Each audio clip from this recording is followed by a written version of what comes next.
We talk all the time on the show now about like the price of oil. I'm looking at a chart of it right now in my office, as a matter of fact. And sometimes I think we make assumptions, like everybody knows everything about it. Like I've covered business news for years, so you're talking about like WTI and Brent crude and all this kind of thing. But because it's so important now with the war, sometimes I think it's important to stop and think about why things are the way they are. And, the great Geraldo Rivera did that for us when he asked a really simple but important question that was then answered by our regular guest, Doug Flynn. Maybe Doug Flynn could answer, why is oil globally priced? Hi, Geraldo. It's Doug Flynn. I wanted to answer your question. There's a number of reasons why oil is priced globally and not regionally. One of which is that it's very transportable. It can be moved around through pipelines and trucks, so that makes it readily available. It's also storable, so it can be stored in both tanks and refineries. So that means traders can move it from one place to another based on price differences.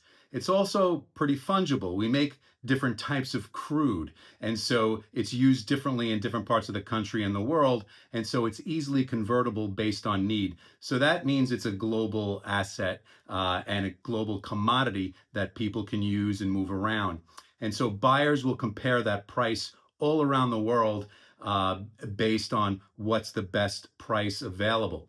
And so it's not perfectly globally priced, it's more globally benchmarked and regionally priced based on all of those different factors. So if Doug's answer is not good enough, and by the way, it was, at the end of last night's show, I actually brought all of this up to Bob McNally, who used to be a White House advisor on energy issues. He's terrific on all of this, and Bob kind of gave us a history lesson. Listen to this. Well, it's a great question. I need about half an hour and to read my book to you. But okay, so listen, until about 40 years ago, oil prices were administered. Governments we called it posted prices, take it or leave it.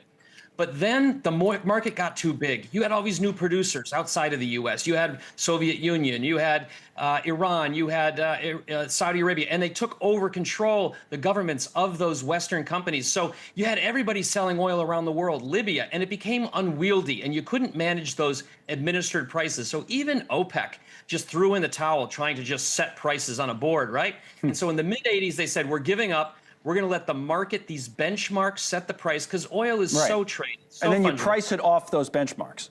Right.